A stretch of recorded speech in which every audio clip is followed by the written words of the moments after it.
ভাই আমার 20 টাকার বাদাম দেওয়া যাবে? আমার কাছে টাকা নাই। হ্যাঁ দেওয়া যাবে, টাকা কিন্তু দিতে পারবো না। তাহলে 20 টাকার বাদাম দাও আমাকে। দিছো? লবণ দিলা না? লবণ দাও। ওকে, তুমি কিন্তু মানে নিজের মন থেকে দিছো খাবারটা না? তাহলে যাও গা। ওকে, আল্লাহ হাফেজ।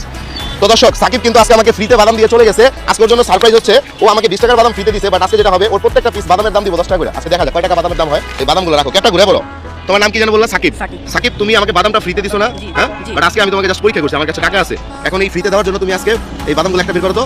এই এক পিস বাদামের দাম কত হতে পারে বলো তো? আইডিয়া আছে? 1 টাকা থেকে কম হবে। আচ্ছা, কয় টাকা হবে আমি জানি না। বাদাম দিছো কয় টাকা তুমি? 20 টাকা না? আচ্ছা, তোমাকে আমি প্রতি পিস বাদামের দাম 10 টাকা করে দেবো, ঠিক আছে? সবগুলো বাদাম ঢাইলা তুমি গুনবা কতটি বাদাম দিছো তুমি আমাকে।